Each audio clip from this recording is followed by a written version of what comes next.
Autumn is jazz time in the Azerbaijan capital, Baku. Each year, the Ministry of Culture and Tourism organises an international jazz festival. And this time, American saxophonist Joshua Redman came to open the show with his quartet. Redman has played saxophone since early childhood. In 1991, he won the prestigious Thelonious Monk International Saxophone Competition, which is when he started focusing on his musical career.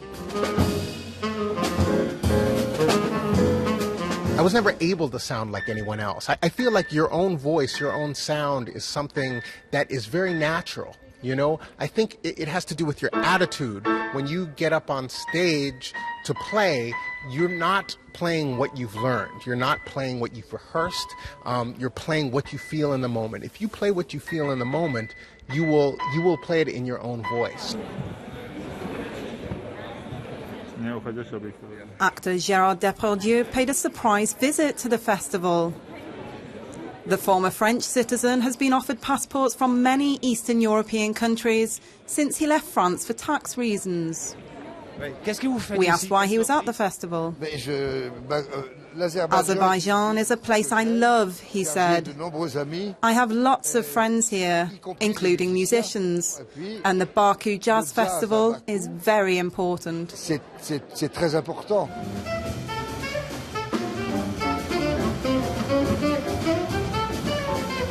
Redman released his latest album, Walking Shadows, earlier this year.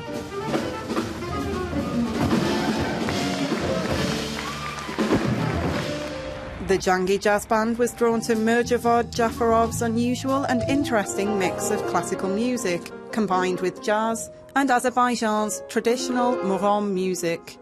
Jafarov is one of Azerbaijan's best lute players. His son also plays the tar, a type of lute in the band.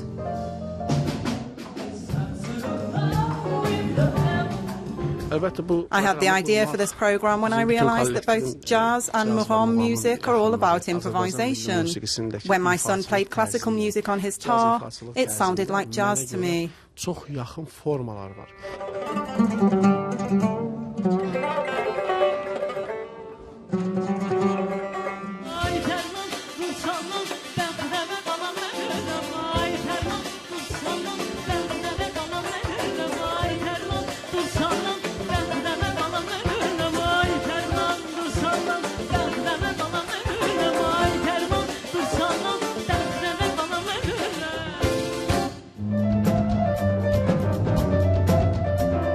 "21-year-old Azerian jazz pianist Elbi Mamadzadeh performed a set at Baku's Jazz Centre.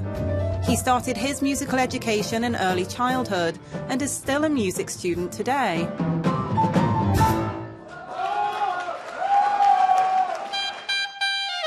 Grammy award-winning saxophonist Kenny Garrett also went to Baku to promote his latest album, Pushing the World Away.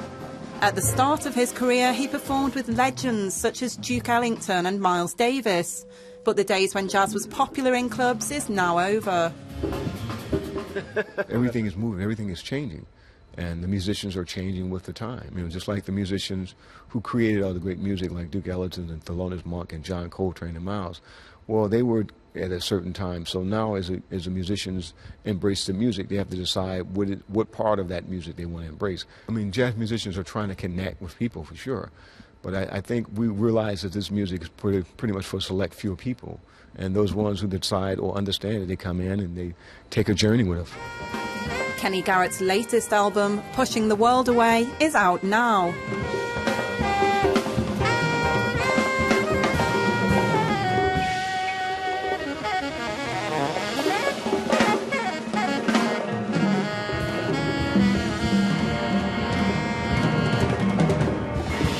The Baku Jazz Festival is an excellent occasion to discover the country's jazz talent. But the festival could be more than a lineup of great concerts. It could be a music event which spreads the jazz vibe across the whole city, similar to Montreux or Montreal's jazz festivals. Spindler aus Baku für Euronews.